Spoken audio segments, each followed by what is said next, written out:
We knew that the product had great potential, but I could hardly say that any of us realized the extent to which the automobile would transform the world, reshape the entire economy, call new industries into being, and alter the pace and style of everyday life. It was my personal satisfaction to be associated, as a supplier or a competitor, with a large number of the able citizens who created and contributed to the development of this industry. The names of a few of them, by their association with cars and companies, stand for a new American legend. Mr. Ford, Mr. Buick, Mr. Chevrolet, Mr. Olds, Mr. Chrysler. Involved with thousands of others in the destiny of this industry, they conducted the prosaic operations of running a business without being aware of the revolution they were making. The field was open to all. Technical knowledge flows from a common storehouse of scientific progress. The techniques of production are an open book.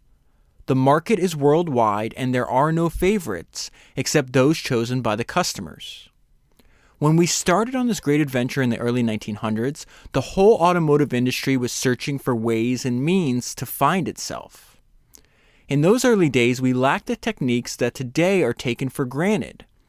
Things just seemed to happen to us and to the industry. The number of sales by dealers was unknown. The number of cars held by dealers was unknown. Trends in consumer demands were unknown. There was no awareness of the importance of the used car market. There were no statistics on the different cars' market penetration. No one kept track of registrations. Production schedules were set with no real relationship to final demand.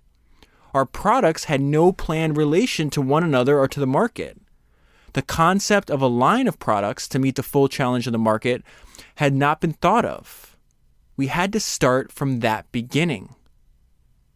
My impressions of all of this, after more than 65 years in and around the automobile industry, 45 of them with General Motors, are the basis for this book. All right, so that's an excerpt from the book that I'm going to talk to you about today, which is My Years with General Motors by Alfred Sloan.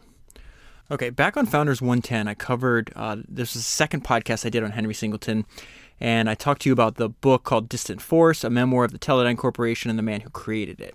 This is the book I was reading where I first found out about Alfred Sloan's autobiography, which is the one I'm going to talk to you about today. But I want to read an excerpt before I jump into the lessons from Alfred Sloan from Distant Force. And it says, Henry talked to me on several occasions about a book by the former chairman of General Motors Corporation. He told me he had learned a very important concept from that book, which he wished to use in the growth of Teledyne. He explained that in about 1921 or 1922, after World War I, and during a very difficult economic time of recession, General Motors had needed additional funds to finance their growth and had a plan to sell bonds to the general public. The bond sale was a complete failure, and the chairman had written in his book that it taught him an important lesson. It was that for a corporation to grow and to have a strong financial base, it needed to have, as part of itself, an interest in substantial financially oriented institutions. So General Motors had started General Motors Acceptance Corporation, also known as GMAC, and invested in other financial groups.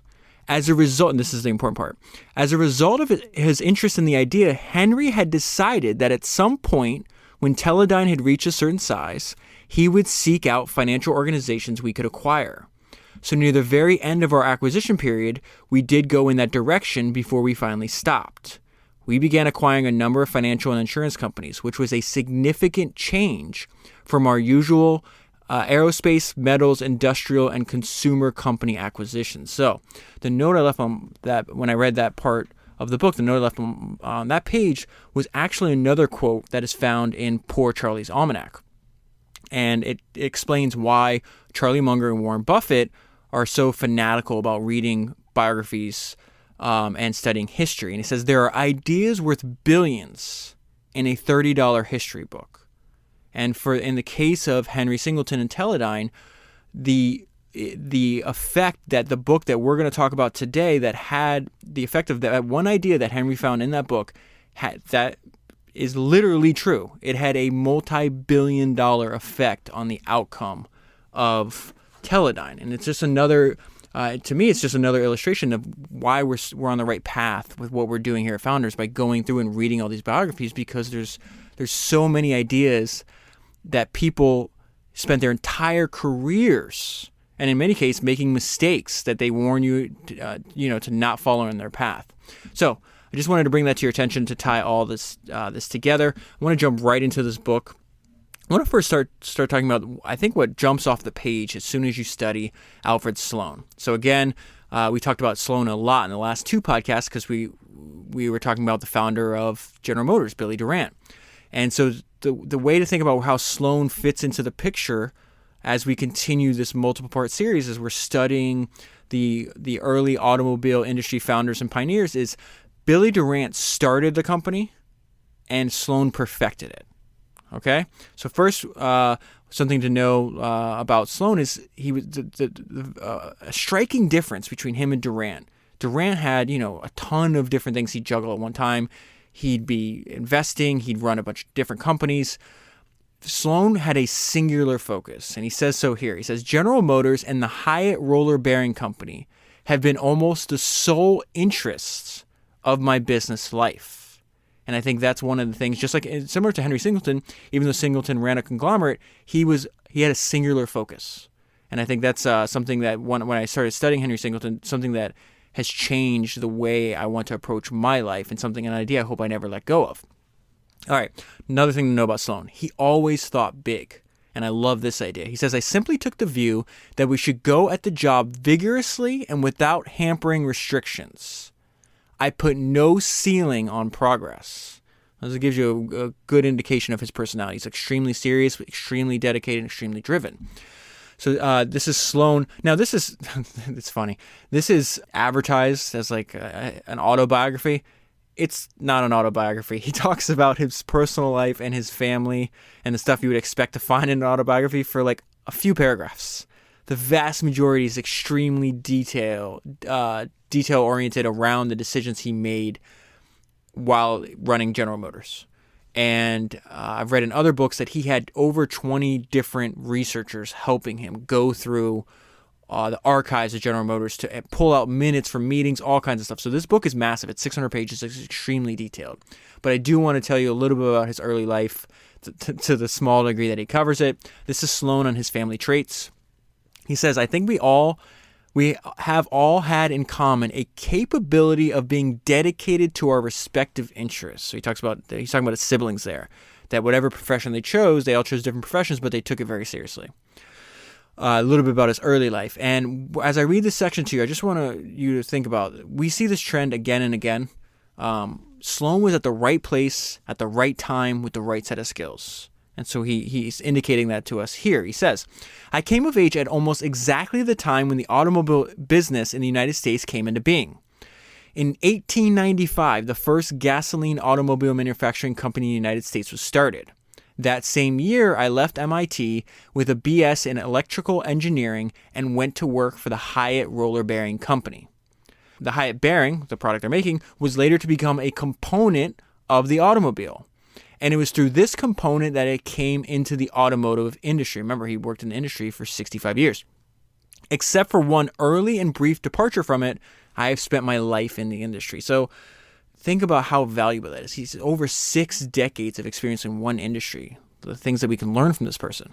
Now, this is what I found fascinating. This is his salary and the job description when he started working at Hyatt Roller Bearing. We were doing business of under $2,000 a month. So $2,000 a month in revenue. I was kind of an office boy, a draftsman, a salesman, and a general assistant to the enterprise at a salary of $50 a month. Okay, so why am I bringing it up? Why is this important? Because this is another example of growing into the person that you need to become. He started at $50 a month. At one time in his life, he is the second richest person in the United States behind Henry Ford. And the other thing I wanted to bring up is the fact that the business, when he started working there, was only doing $2,000 a month. Eventually, he takes over this business. This is the same business that he's going to run for about 15 years, something like that. And he sells to Billy Durant for $13.5 million. Okay, so he leaves the company, comes back.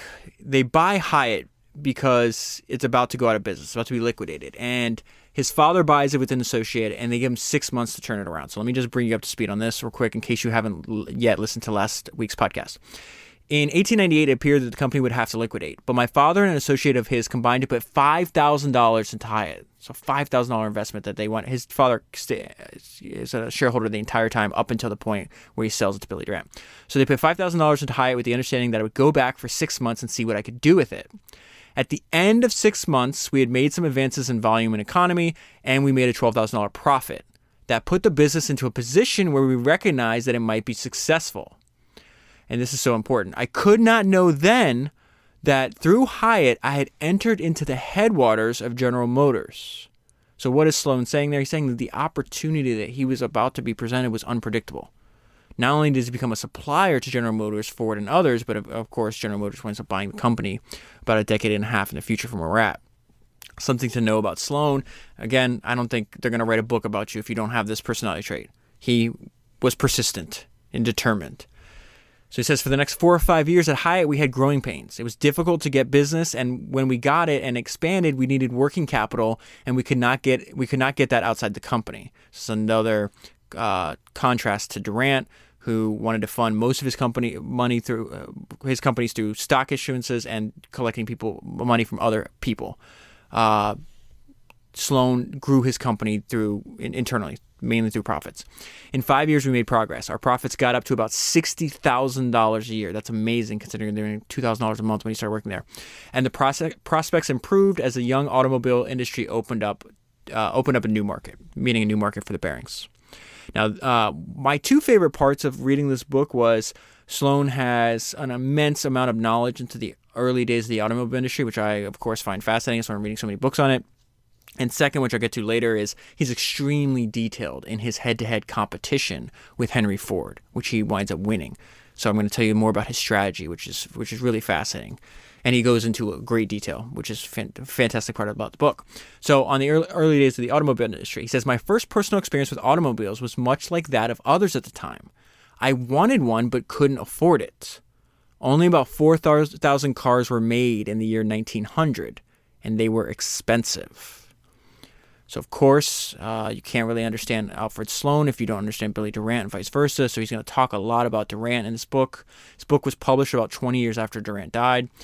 So he says, Durant's pioneer work has yet to receive the recognition it deserves. He's writing that in 1963. Still the case today. Most people don't know who the founder of General Motors is. Everybody knows who the founder of Ford is. His philosophy was an emerging one in the Model T era and was afterward to be realized not by him but by others, including myself. So what is he saying in that paragraph? Durant came up with the idea, I executed it. This is Sloan on Durant and Ford building personality-driven companies. He says they were a generation of what I might call personal types of industrialists. That is, they injected their personalities, their genius, as a subjective factor into their operations without the discipline of management by methods and objective facts. So the first half of that sentence is Sloan giving him credit to what he feels were their best attributes. The second half was what they didn't do well and what he feels he did well. Now, this is also interesting because when I read that section, it made me think of this quote by Charlie Munger that I've never forgot. And he says that you must follow your natural drift. And he talks about, he graduated from law school. He starts practicing as an attorney. A lot of his early clients are business people. And he's like, I'm not suited to be an attorney. I don't want to do this. I want to invest in businesses and I want to be a business person. I want to be an entrepreneur and I want to be an investor. And he talked about there's plenty of he just had to be who he was. That's what he means by following your drift. So Sloan is talking about they're injecting their personality into their businesses. I think everybody injects their personality into their craft. I just think the people who are the best at it are the ones that lean into whatever makes them unique, and then they match up whatever makes them unique and following that natural drift into what they're doing for work. Some people never do that, unfortunately. And so in Sloan's case, I don't think there's a reason why there's a bunch of other people that were suppliers first and then turned into automobile manufacturers. The most successful example of that is the Dodge brothers. Sloan could have done that, but that's not his natural drift. He was meant to be a manufacturer, an engineer, and a manager. So I think that's important as we hear what he has to tell us and to teach us, that we view it through that lens. All right, so this is Sloan on Durant being more advanced manufacturer than he was saying. Durant was ahead of his time, and the reason he was so ahead of his time is because he had an eyes on vertical integration, way ahead of other automobile peers. Because he had built the GM of horse-drawn transportation. So it says Durant thus showed a considerable sophistication in economic matters very different from the popular image of him as a mere stock market plunger. I cannot say that he was precise in the application of his economic philosophy. So what he's talking about is economic philosophy. He's talking about vertical integration. But he emerged, this is really, really important sentence here. But he emerged prominently from a period that saw the birth and death of a great many automobile companies. So what is he saying there? You have to respect him because he survived. And Sloan talks about that a lot. So one thing to know about Sloan, extremely focused on profit. And he's not focused on profit just because he's like greedy for money. He's focused on profit because he wants his company to manufacture automobiles, and to do that, they must survive, and the only way to survive is to profit. So he talks a lot at length that a lot of these other automobile manufacturers did not focus enough on profit, and so therefore they were at the whims of other financial people, whether banks or investors, to continue putting money to the company.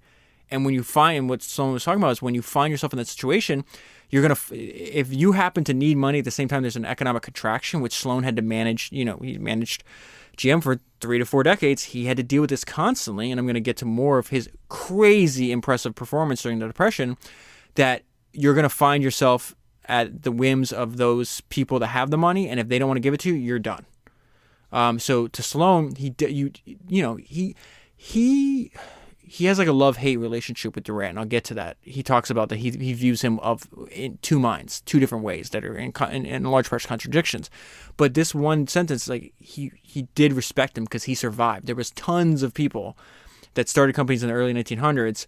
Sloan gets kicked out of GM in 1920, but he lasts 20 years in the early automobile industry. That's insane when you think about how maybe not thousands, hundreds, maybe thousands of companies died in that period. Probably hundreds. I don't know if it was thousands. All right. Moving on. This is Sloan on the situation at GM right before he takes over. Thanks mainly to Mr. Durant, General Motors had then the makings of a great enterprise, but it was in good part physically unintegrated and in management uncoordinated.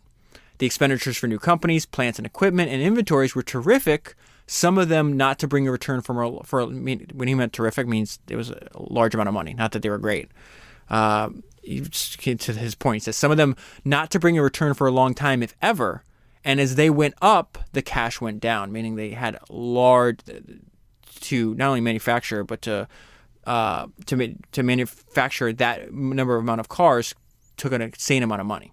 So General Motors was headed for the crisis from which the modern General Motors Corporation would emerge. So I bring that in there because he says you have to go through this tumultuous period. You had to make those mistakes to realize, oh, this is a problem. If we don't rectify this, and if we don't course correct here, we're going to go out of business.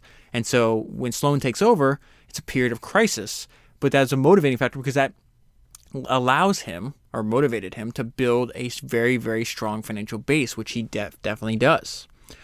I covered last week a little bit about how Sloan looked up most and learned most from Henry Leland, the founder of Cadillac. I'm not going to cover all of it, but he brings them up a lot in the book, so I just want to read a couple sentences to you. So he says, he then taught me the need for greater accuracy in our products to meet the exacting standards of interchangeable parts. Mr. Leland came to the industry with a mature experience in general engineering and in gasoline engines, which he had long made for boats. One of his specialties was precision metalwork, which went back to his experience in tool making for a federal arsenal during the Civil War. So think about that. We're in the late 1800s, maybe early 1900s when they're interacting. Henry Leland, they talk about, he's this white bearded guy. He'd already been a professional engineer for 40 years. So a generation older than Sloan. What could he learn from this person's accumulated experience? A lot. And Sloan definitely sat and learned from him.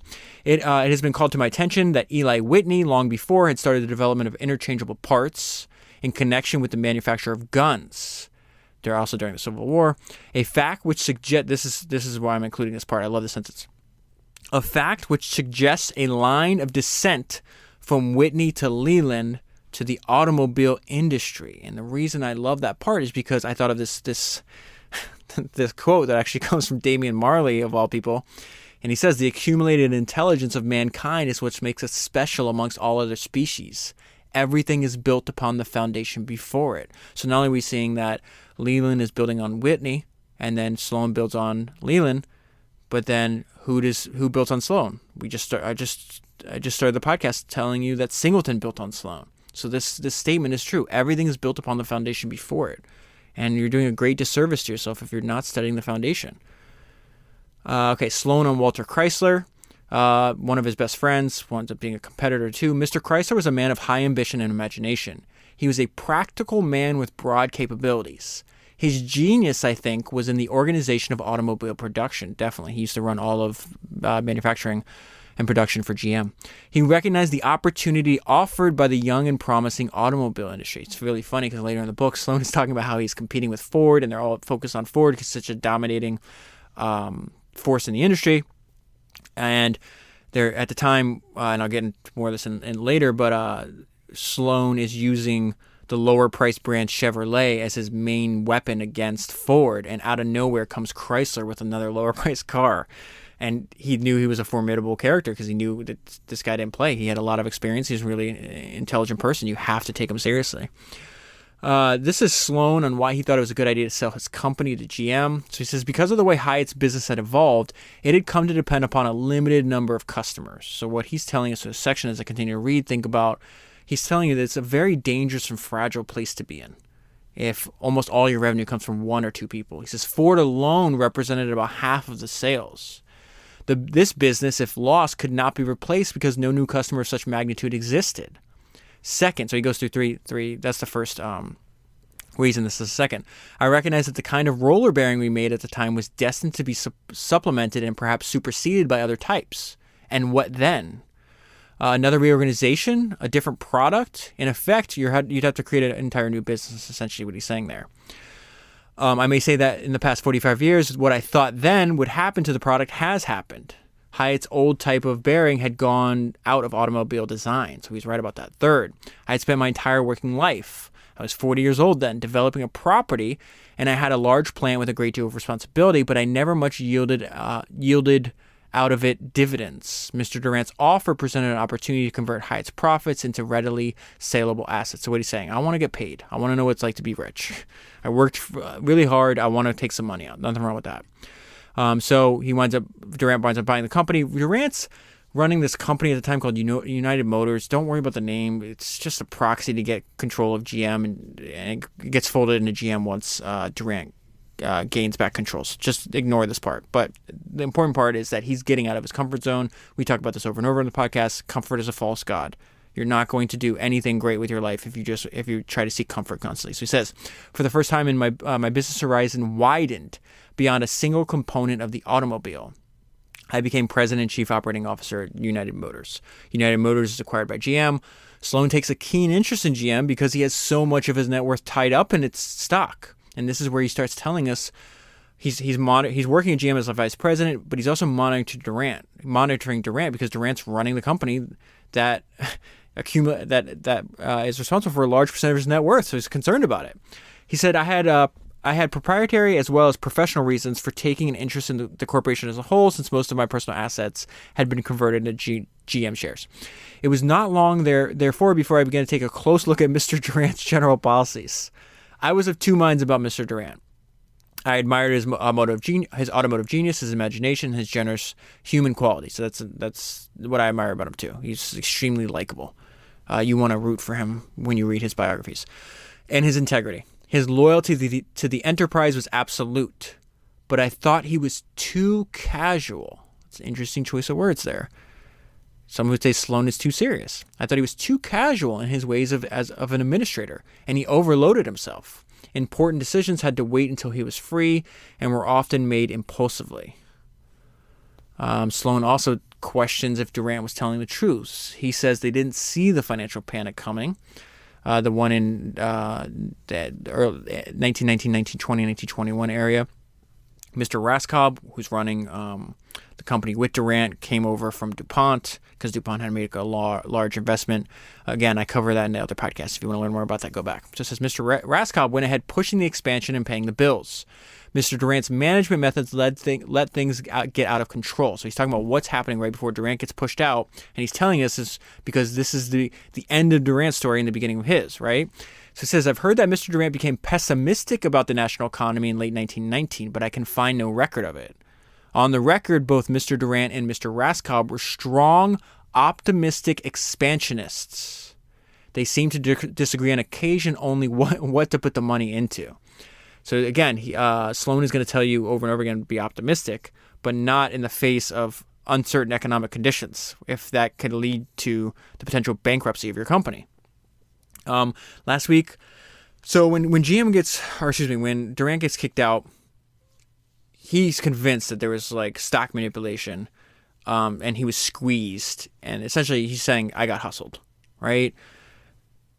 From studying Durant's perspective, when I see something like that, when you transfer over, Durant calls it like some of the most valuable securities in the world, like, for a fraction of what they soon to be worth. I always ask in situations like who benefits? And so would it surprise me if DuPont or Morgan had some kind of deal where, they wanted Durant's GM stock? No, that wouldn't surprise me at all. We study human nature. Like, no, they have a huge financial benefit. And when humans have huge financial benefits, they do, things that are in their interests and usually not in yours. And DuPont wanted as much GM stock as he could get because he'd already dumped tens of millions of dollars into his company or into General Motors stock. He could have reinvested that money back in his own company. He was running DuPont, a hugely successful DuPont company at the time. So I've read 3 books on this right now. I have no idea who got hustled. Durant feels, they manipulated on purpose. Sloan and DuPont are of different minds. And so I'm going to present to you Sloan's opinion on this matter. So it says, I think also the arrangement the Morgans and the DuPonts made with him to take over his stock obligations in such a critical period was a generous one. That's a 180-degree difference than Durant thinks. Consider the following. Mr. Durant's 1920 in 1921, Mr. Durant sold back to the DuPonts his interest in the company formed to bail him out. He received for his interest 230,000 shares of General Motors stock, which at the time had a market value of, let's say, $3 million. Okay, their market value, if he had held them to the time of his death in 1947, so 26 years later, would have been $26 million. So again, Sloan has a completely different opinion of DuPont than does Durant. He feels the leadership of DuPont after 1920 is what saved the company. Durant would disagree with that statement. At this point, I think I've given up on trying to figure out who's right. I just want you to know that there's multiple different versions of the same story. All right, so this is the end of Durant's story with GM and the beginning of Sloan. To return to the events of 1920, the slump in the national economy and its impact on the corporation, the lack of control of operations. So this is where he's essentially just saying, hey, Durant's running a sloppy company. And Mr. Durant's resignation shook the enterprise to its foundation and started an entirely new period in its history, which is where the main part of my story begins. Okay, so there's a brief, short few-year period between Durant leaves, DuPont winds up running the company, but Sloan is essentially his right-hand man, and eventually, once the company's stabilized in the next year or two, and I mean financially stabilized, it's not growing, but it's not going to go out of business, DuPont puts Sloan in charge. Okay, so it says this is Sloan under the problems he inherited. The automobile market had nearly vanished, and with it, our income. Most of our plants and those of the industry were shut down. We were loaded with high-priced inventory and commitments at the old inflated price level. So what they're talking about there is the inflated price level. When the demand dropped out, Ford starts cutting prices. And so everybody in the industry has to start cutting prices. But the problem is now you have some dealers who have bought, let's say the car is going to go for $1,000. Now you can buy it for $750. What do you do in this case? We were short of cash. We had a confused product line. There was a lack of control and of any means of control in operations and finance, and a lack of adequate information about anything. There was just about as much crisis inside and outside as you could wish if you like that sort of thing. Now, those are the problems he inherited, but I think that he has a fantastic way of looking at those problems. And so as I read this section to you, the summary is, listen, we have problems, but they're temporary and we can fix them. Economic declines have a way of shaking out the weak ones in business, and we had weaknesses. That's a hell of a statement. Some people cannot see beyond a slump, but I have never yielded to economic pessimism, and in times of decline have kept in mind the eventual upturn of the business cycle and the long-range dynamics of growth. Confidence and caution formed my attitude in 1920. We could not control the environment or predict its changes precisely, but we could seek the flexibility to survive fluctuations in business. I mention this because confidence, this is the most important sentence of this whole section. I mention this because confidence is an important element in business. It may on occasion make the difference between one man's success and another's failure. I love that. All right. He's going to continue. He says, in the course of my 20 years or so at Hyatt, I learned to operate a single industrial unit, relatively small in size and with one basic product. So he's comparing and contrasting the experience he had before and now the skills he must learn with this running what becomes one of the largest corporations in the world. So it says relatively small in size and with one basic product. This unit contained the elementary functions of a manufacturing business, engineering, production, sales, and finance, but it had no organization problems of the General Motors type. So he's like, things change with scale. Running a tiny bearing company is not the same thing as running General Motors. But in other words, what Sloan is telling us is that, again, he had to grow into become the leader of GM. Just like all of us have to grow into wherever we are now to where we want to go. All right, Sloan had a lot of centralized power, right? Even though the basis that he builds GM is a series of decentralization. So the operating units are decentralized, but there's especially tight financial and operating controls in the center, right? So that gave him a lot of centralized power, but he didn't use it. He used it with discretion, and here's why in one sentence. I got better results by selling my ideas than by telling people what to do. That statement was true in the 1920s, true when he wrote in 1963. It's still true today, and it will be true in the future. This is a fundamental part of human nature. You got to tell people why you're doing what you're doing. You have to convince them. Dictators, they don't last long. Okay, so this is really interesting. Sloan is talking about the confusing product line of GM in the early 1920s. And he's got a lot of good information in the book on how to think of product lines, especially if you're selling multiple products. And I'll get there in a minute. So he says, not only were we not competitive with Ford in the low price field, no one really was, where the big volume and substantial future growth lay, but in the middle, we were concentrated with duplication.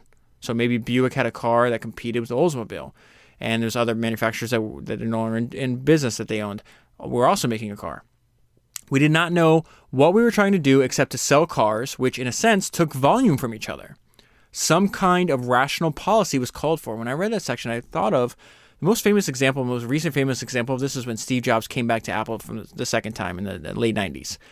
And he just looked at their product line. He's like, what the hell is going on? He's like, all right, we're going to scrap everything. We're going to focus on 4 products.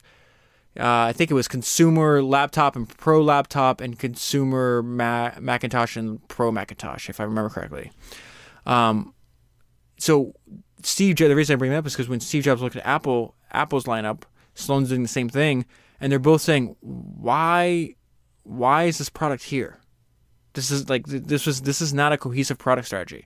They were maybe accumulated over several years through several different acquisitions, whatever the case may be. But this, if you're starting fresh today, you wouldn't do this. This doesn't make any sense. It's exactly what Sloan's saying here. Now, we'll talk more about Ford.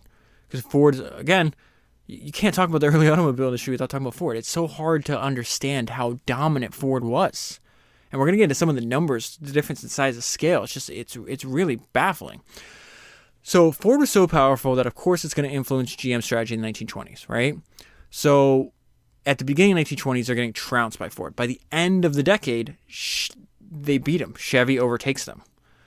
So at this point, they realize, hey, we can't beat Ford on production yet.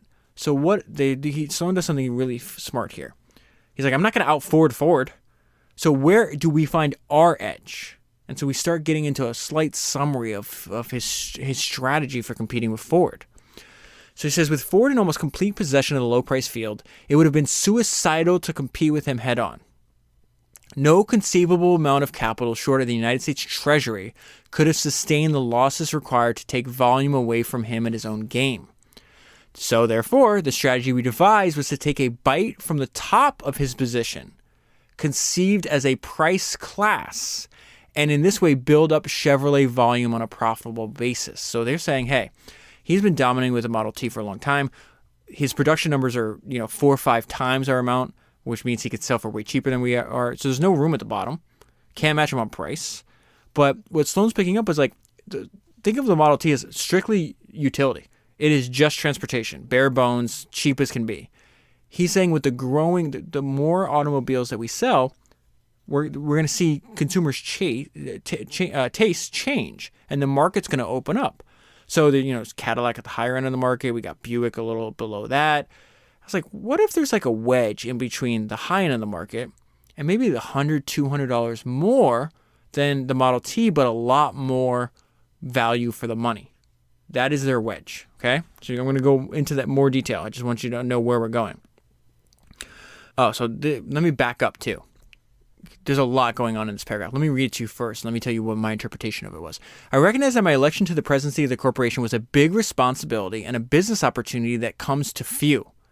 I resolved in my own mind that I would make any personal sacrifice for the cause, and I would pour forth all the energy, experience, and knowledge I had to make the corporation an outstanding success. General Motors has been for me a dedicated activity ever since, perhaps to a fault.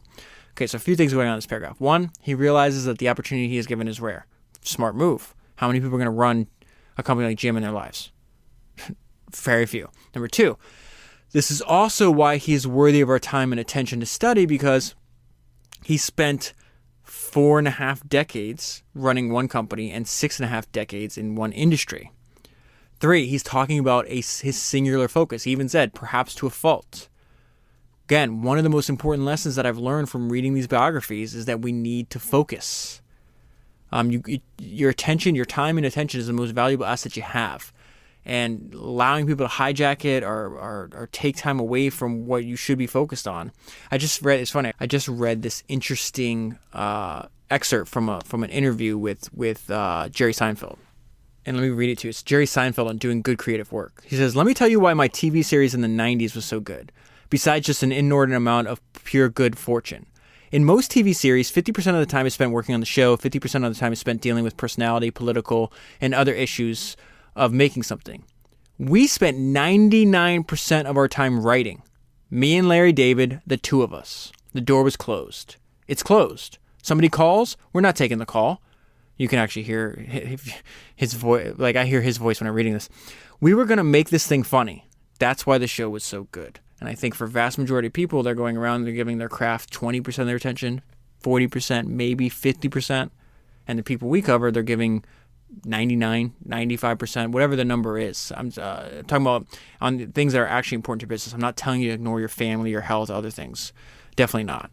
But as far as not letting things distract you, I cannot. It's just such an important aspect that you see over and over again through all these biographies. All right. So he starts out describing the principle that his plan for reorganizing GM is anchored to, and he largely builds on this principle for 3 decades. I would say the vast majority of this book is on this. I'm just going to give you the 2-sentence summary here. "I approach the matter of organization from the standpoint of a thorough belief in a decentralized organization." Now, again, this may sound commonplace now. It was not common when he's writing these words. Thousands of entrepreneurs and executives and managers read this book in the 1960s and moving forward and copied these and made Sloan's ideas the default. "I still am of the same belief that a decentralized organization is the only one that will develop the talent necessary to meet the corporation's big problems." Now, it's interesting that he talks so much about decentralization because a large part of the way he organized GM was also through the roles of committees. And this paragraph I'm going to read to you really cleared up for me what Sloan's opinions on the role of committees and individuals were, because I was having a hard time reconciling that in my mind. So he says, "I've often been taxed by people who do not know me with being a committee man. And in a sense, I most certainly am." So committees to make decisions, right? But here's the difference. To at least think through the ideas. "I have never believed that a group as such could manage anything. A group can make policy, but only individuals can administer policy." So that's the best summary I can give you of the way he thinks about committees. I'm going to bring in all the experts. I'm going to bring in a bunch of people. We're going to hash things out. We're going to make a decision, but one person has got to be responsible to administer that policy. Now, he's going to describe more of the problems he had to deal with. This is one of the most insane things I learned in the book. This is on the need for cash control, and my jaw dropped. So it says, the way cash, he's talking about as he's taking over the company. "The way cash was handled at that time is almost unbelievable." Now, the idea that he uses the word unbelievable. This is about as animated as you're going to find Sloan in his writing. He's a very serious person. That's like him using a bunch of curse words. Like, he does not write like that. So and I understand why he starts this section with saying this is almost unbelievable. He says each division controlled its own cash, depositing all receipts in its own accounts and paying all bills from the same account. So when he says division, he means different company, right? GM is a collection of people, car manufacturers. So Buick has a different account, Cadillac has a different account, all the different companies.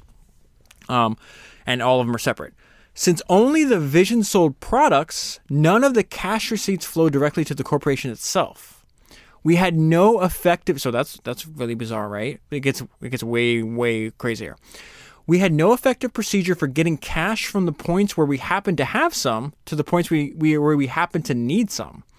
When the corporation, as an operating company, had to pay dividends and taxes and such items as rent, salaries, and other expenses, the usual procedure was for the treasurer to request cash from the divisions. He gives an example of how insane this procedure was. I remember that Buick, for example, at the time was very loath to give up its cash. That's the cash cow of the early GM, by the way. This profitable division was the most prolific source of cash for the corporation, and long experience had made Buick's financial staff highly adept at delaying its report of the cash they had on hand. So Buick is hiding how much money they have from GM. Buick made a practice of maintaining large cash balances in its factory sales branches. This doesn't make any sense. The amounts of these balances were not ascertainable at headquarters. So how much money does Buick have? And in turn, how much does GM have? I don't know. No idea. When the corporation needed cash, the treasurer would try to guess how much Buick actually had and how much of it he could probably get from them. So not only does he not know how much they have, he doesn't know how much they're willing to give them. What is happening here? Then he would have to go to Flint, Michigan, discuss whatever other questions might be outstanding between Buick and headquarters, and at last casually bring up the subject of cash. What is happening here? Buick's financial people would invariably express surprise at the size of the treasurer's request and would try to resist the transfer of such a large amount. Naturally, this cat and mouse game did not result in the most efficient utilization of funds. That's one of the craziest things I've ever read. So Sloan's solution to this, I'm not going to belabor the point, he centralized the cash controls. This is Sloan's summary of the effectiveness of these centralized financial controls that he put into place. The need for financial controls grew out of crisis. Controls were brought in to ensure that the crisis did not recur. Their effectiveness was demonstrated particularly in the Depression year 1932. The corporation's unit volume in that year was 50% less than that of 1931. And 72% below the high of 1929. That is insane how giant the Great Depression was. Think about that. You're down, in 3 years, you're down 72%. And in 1 year? Yeah, in 1 year, you're down 50%. But the corporation was not demoralized as it had been in 1920, and it had stayed in the black. Not many corporations did as well. During this time, though, I'm going to get back to the effects of the Great Depression because I find it fascinating.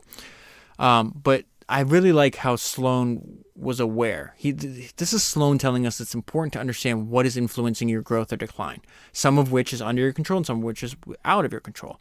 Things happen to be going good in the early 1920s for GM, but it's not because of they were extremely disorganized. They were still trying to fix things, and yet their sales are going through the roof. It had nothing to do with what they were doing. He says by the middle of the 1920s, General Motors had accomplished some things, but apart from survival and reorganization, meaning our accomplishments, were more in the realm of the mind than of reality.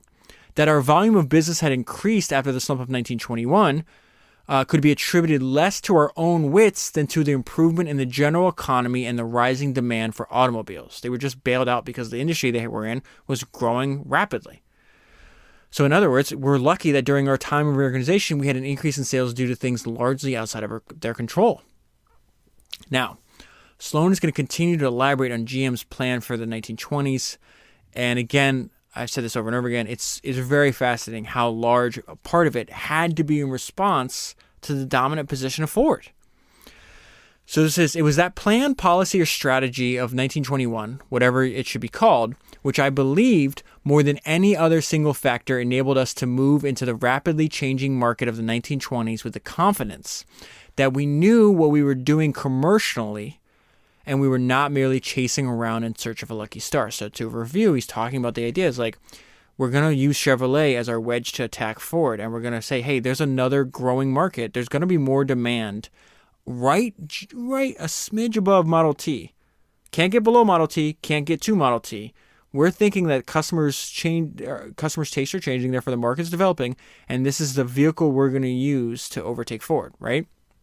The most important particular object of that plan, which followed from strategic principles, was to develop a larger place for Chevrolet between the Ford car, below the median price group above. So that's a weird sentence, but essentially saying, hey, what I just said, you have the Model T, then you have where we're up, but we're in the middle, and GM was anywhere from the middle of the market all the way to the top. We're going to say, hey, there's a wedge, there's a growing demand right on top of the Model T. It's going to think of GM's product strategy as a pyramid, right? So you have Cadillac at the very top, and as you move down the pyramid, you have, Cadillac's the most expensive, then you have Buick, other brands. At the bottom, his base layer, though, is going to be Chevy. That's going to be where he's going to get the most actual sales and most revenue, right? So think about that's how he's thinking about this here. Let me go back to this point though, because he says something here that I think can be applied to tons of opportunities today. It's actually how to find an opportunity today. Okay. He's summarizing that weird sentence. A case of trying to widen a niche. Now, I love that sentence. Now, the reason I love that sentence is because I think it's a prompt for our thinking. What can this strategy be used for today? What niche that's out there can be widened? We know niches can be widened, right? And the widening of the niche can open up a gigantic opportunity for you, because that's exactly what happened with Chevrolet. So what can be, can't do it in automobiles today. Maybe you can, but it's a lot more difficult. But there's other different domains. So think about whatever it is you're doing. Like, there's got to be a niche that you focus on. Is there another one that's right next to it, or right above it, or right below it that could be widened? That's a really fascinating way to think. That was all in the beginning. Despite the completeness of the plan, that was all. Saying that's all we were thinking about. Yeah, we did not see the movement, especially the interaction of these elements in the whole automobile market, as I can see it looking back. As I can see it today, looking back, we saw them as uncertainties, unknowns, and trends. Okay, another weird sentence there. His main point is you won't have all the information you need before you act. You have to use your best judgment. He's like, it's really clear as I look back, I can see how this fits into place. But at the time, we knew it was uncertain, unknown, and we were just hoping that this trend played out into our advantage, and it did. Now, he goes into specifically how this strategy, which started in the early 1920s, did not start to yield dividends for GM till the mid-1920s. So Sloan, right here, let me read this to you first. Ford sales held even in 1925 with a volume of about 2 million cars. So he's selling 2 million cars, okay? But since the market as a whole in that year rose substantially, Ford's market share declined from 54% to 45%. That was a sign of danger if Mr. Ford had chosen to read it. Yet he still held almost 70% of the low-price field. So what's happening here? Sloan is pointing out what most people consider to be Henry Ford's single biggest mistake. But he's also bringing up, inadvertently, why Ford was so likely to make that mistake. We are rationalizing creatures. We are not rational ones. It's an important distinction. It's very hard. He's been dominating the entire industry. He had 54% of all cars. He's selling 2 million cars a year, doing it his way. He held 70% specifically of a market at the low price. It's going to be very hard when you've sold 13 of the 15 million Model Ts you're going to sell to think that you're seeing any signs of danger, because you've been dominating for so long. We are very prone to make that same mistake, and we'll continue to make that mistake in the future. Continuing. This is a really interesting part of his strategy I want to bring to your attention. Chevrolet's internal statement of policy at the time was that it was our objective to get a public reputation for giving more for the dollar than Ford. So what do I mean by interesting strategy? We can't beat him on price. He's never going to try to build a Chevrolet that's cheaper than the Model T. But we can beat him on value per dollar, and we can start educating the public and the consumers of thinking in those terms. Yes, you might be able to buy a Model T at $200 less than us, or $150 less than us. But look what you get if you increase by $150 or $200, where the number is. You get a hell of a lot more value. And if you divide that value by your actual dollar, the Chevy's the better deal. That's a really good way to attack. All right, so this is more on this strategy, working on Chevrolet overtaking Ford. And remember, as we go through this is why, again, you have to give Billy Durant so much respect. He founded Chevrolet. He founds GM, Frigidaire, Chevrolet. That guy should not have died impoverished. He should not have died working in a bowling alley. I guess he was working in a bowling alley right before he died. It happened a few years later. But you know what I'm saying here. He was I can't get over the amount of companies that he founded, and not only how important they wound up being, half a decade to a decade after he left the company. So he says the old master, meaning Ford, had failed to master change. Don't ask me why. It was not difficult to see in 1925 and 1926 that Chevrolet was closing in on Ford. So let's go through these numbers here, okay? 1925, Chevy had, let's call it 500,000 sales. Ford did 2 million sales. The next year, Chevy's up to almost 700,000 sales. Ford's down 500,000 to 1.5. His precious volume, which is the foundation of his position, was fast disappearing. He could not continue losing sales and maintain his profits. And so, for market reasons, the Model T fell. So he used the word market reasons. Really, customers, what they wanted was changing. And GM, and this is where Billy Durant is now, like, he had this idea from the very beginning. I'm gonna build a low price car, and I'm gonna build a really expensive car, and every single price in between. That's why I'm gonna dominate the automobile market, because I'm gonna have whatever you want. You want a low price car, I got you there. You want middle price, got you there. You want high, got you there. You want something between middle and high, got you there. He just, unfortunately, again, Billy Durant came up with the idea. Sloan perfected it. So let's continue. He could not continue losing sales and maintain his profits. Read that part. And yet, not many observers. Now, the old master Ford has complete control of his company, so he can do something like this.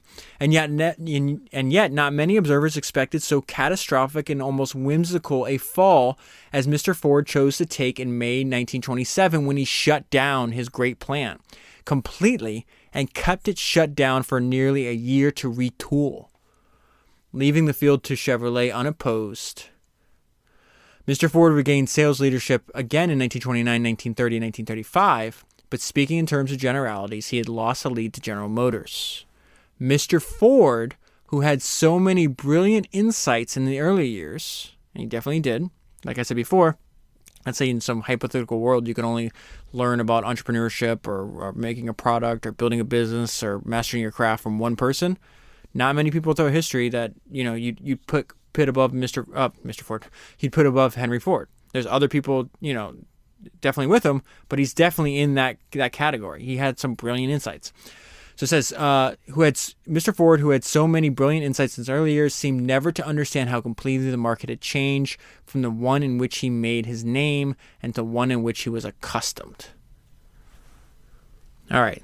Now let's go back to the Great Depression, because I find that fascinating. This is the effect of the Great Depression on a GM. It's almost unbelievable. Thanks to the financial and operating controls, the development of which I had described in earlier chapters, General Motors did not approach disaster as it had in the 1920 to 1921 slump, even though the economic collapse was much greater, right? We made an orderly step-by-step retreat in all matters, including wage and salary reductions. Sales dropped to 526,000 in 1932. They were 2 million in 1929. It's about a tremendous drop of 72%.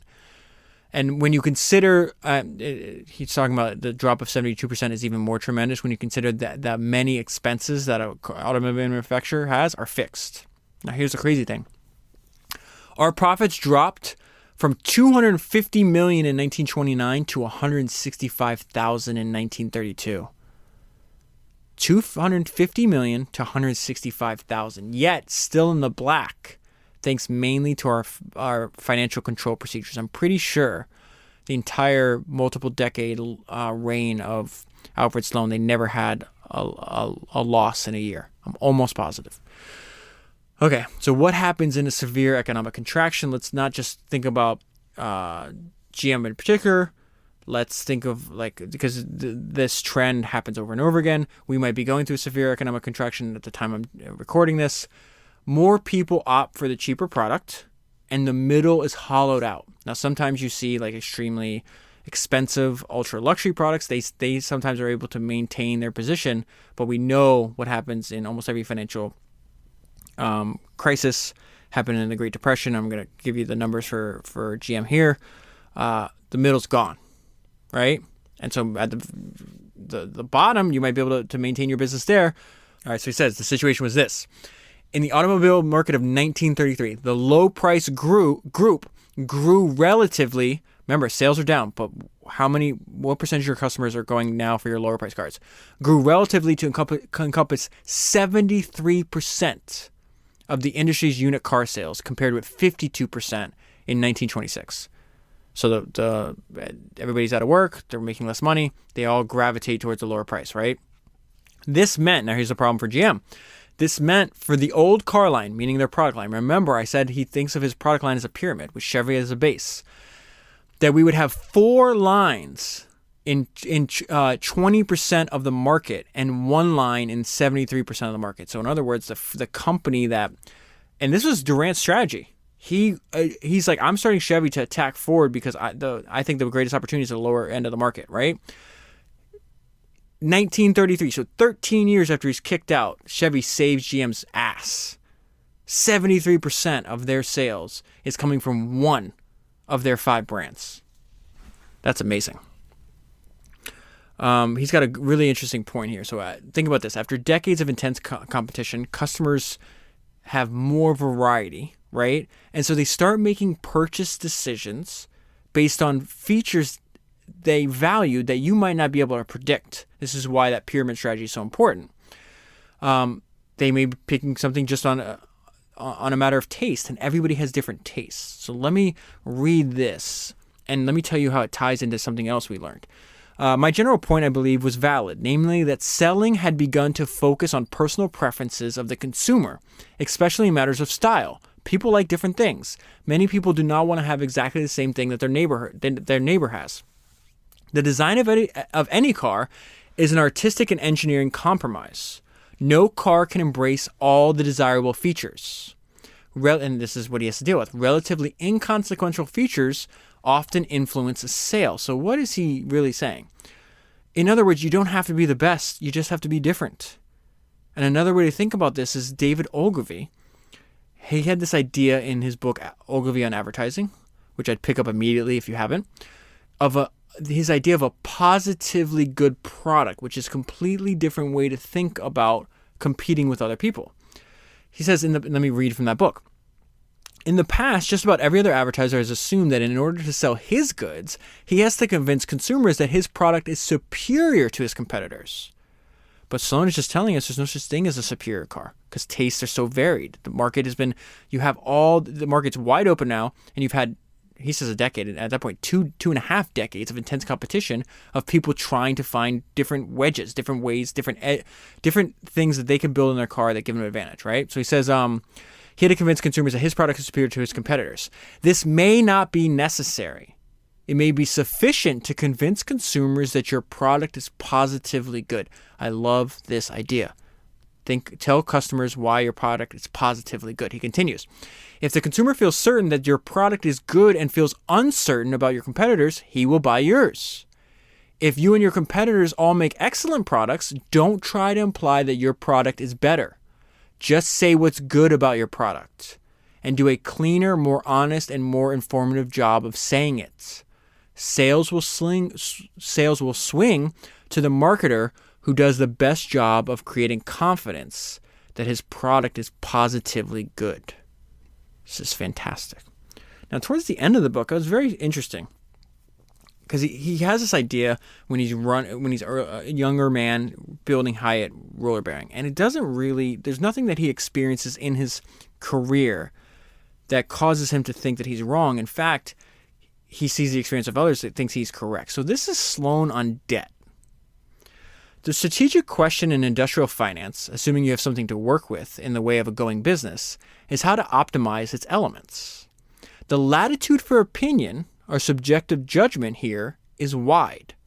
But I think it would generally agree that in principle, debt enhances the return on the stockholder investment while at the same time increasing the risk involved.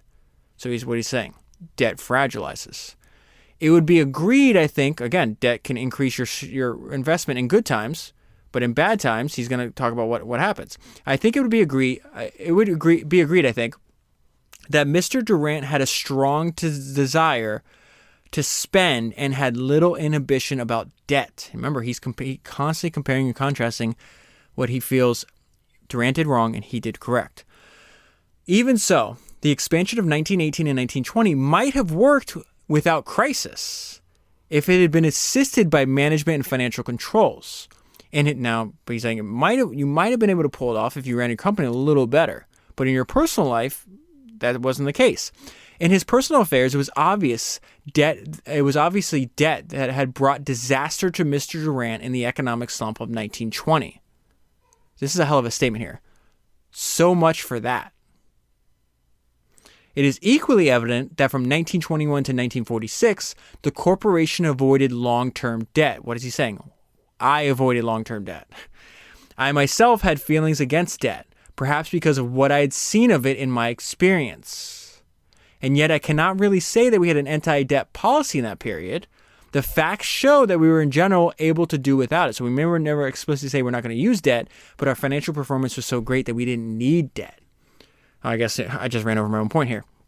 In other words, we paid off and grew without debt, except for bank loans during the short period in the 1920s.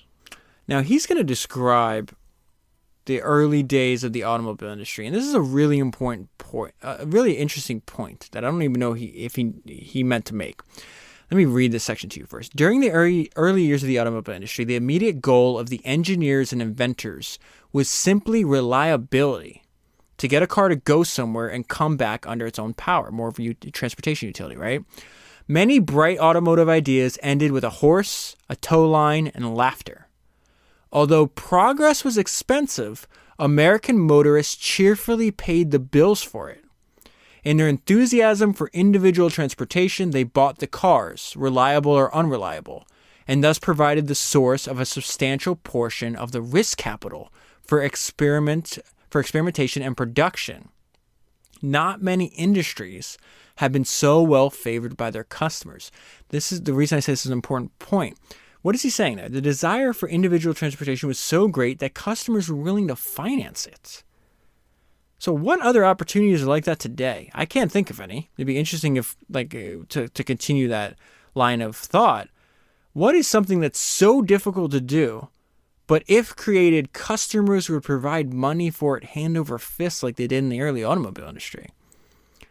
Very rare, but very interesting.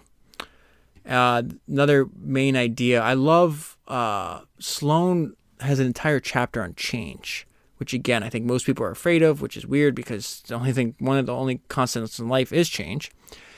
And I covered some of his ideas on change last week, so I'm not going to cover that again, but I love this idea, and it could be summarized with you can't be rigid.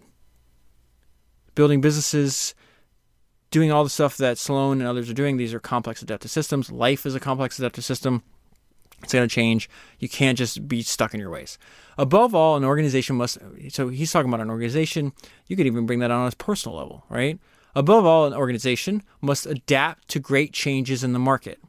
You could say, above all, an individual must adapt to great changes in their environment. Same thing. Statement's still true.